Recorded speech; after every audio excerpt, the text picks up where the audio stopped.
Ketika kalian berangkat dari rumah ke sekolah, mungkin ada yang mempunyai beberapa jalur alternatif. Mana jalur yang kalian pilih?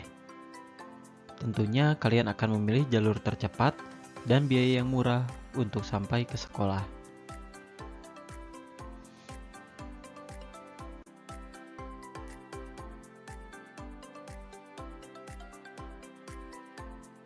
Di awal, saya sudah menanyakan mengenai jalur atau rute saat akan berpergian.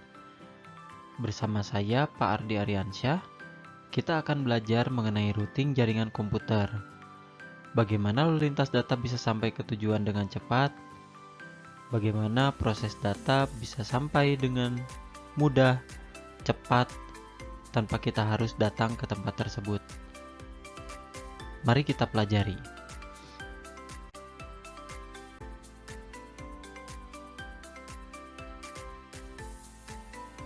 Pembahasan kali ini yaitu mengenai konsep routing, jenis-jenis routing, ada routing statis, routing dinamis. Di dalam routing dinamis ada interior gateway protocol yang di dalamnya terdapat jenis distance vector protocol dan juga link state protocol, dan pembahasan mengenai exterior gateway protocol.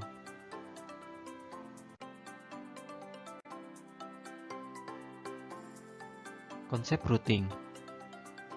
Routing adalah suatu proses merutekan paket data dari network satu ke network yang lain dengan menggunakan router. Router merupakan alat yang berfungsi untuk melakukan routing. Router berada pada layer 3 OSI model.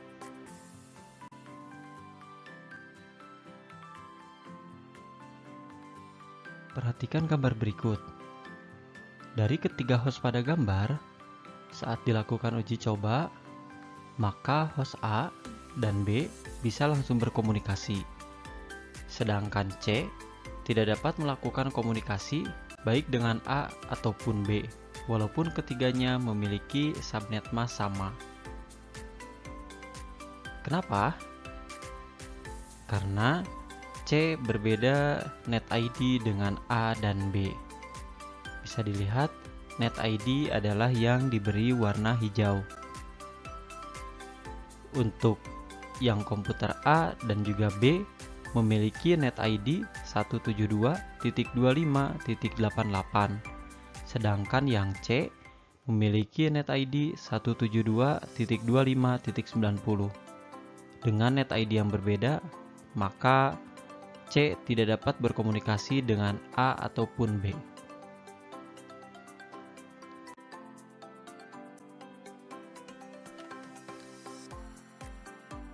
Jenis-jenis routing. Untuk mengendalikan aliran paket data dari satu router ke router berikutnya, terdapat dua macam proses routing, yaitu static routing dan dynamic routing. Pada static routing, pengelolaan untuk mengisi atau menghapus tabel routing dilakukan secara manual.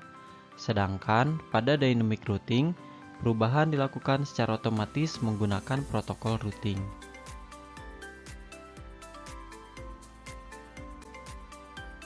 Jenis dynamic routing yang pertama ada interior gateway protocol.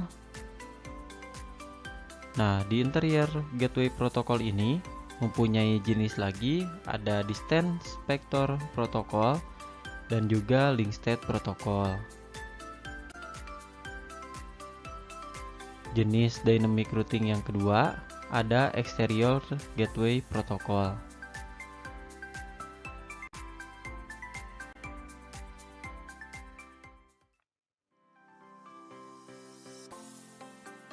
Interior Gateway Protocol atau disingkat IGP adalah routing protokol yang digunakan pada jaringan yang terletak dalam satu AS atau Autonomous System yang sama.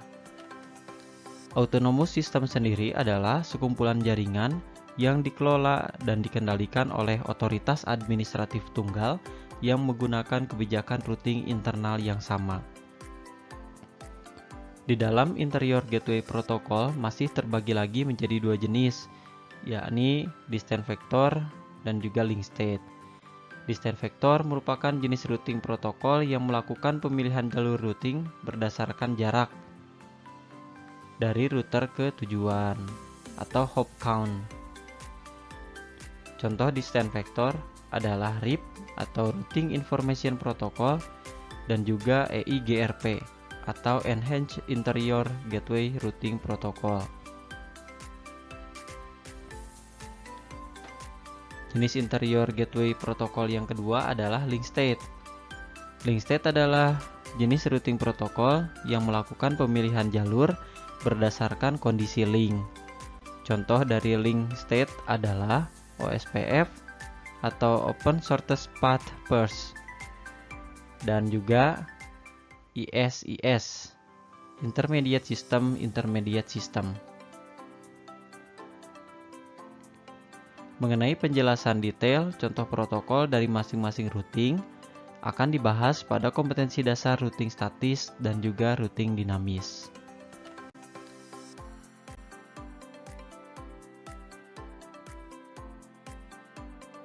Exterior Gateway Protocol atau EGP. Jika IGP digunakan untuk menghubungkan router-router yang terletak dalam satu AS yang sama, maka EGP merupakan kebalikannya, yakni routing protokol yang digunakan untuk menghubungkan jaringan antar autonomous system. Routing protokol ini digunakan untuk routing keluar AS, oleh karena itu disebut Exterior Gateway Protocol. Contohnya, untuk protokol EGP adalah BGP, Border Gateway Protocol. BGP merupakan satu-satunya routing protokol yang berfungsi sebagai Exterior Gateway Protocol. BGP menghubungkan router-router yang berbeda AS. BGP terletak di bagian terluar dari suatu AS.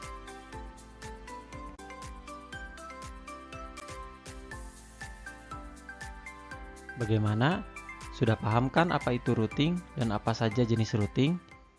Nah, sama dengan kehidupan nyata, routing atau penentuan rute atau jalur pada jaringan komputer pun akan menggunakan jalur terbaik dan tercepat pastinya, agar data bisa sampai dengan cepat dan akurat. Selanjutnya, kita akan belajar mengenai static routing. Terus ikuti pembelajaran ini, tetap semangat, dan sampai berjumpa lagi. Terima kasih.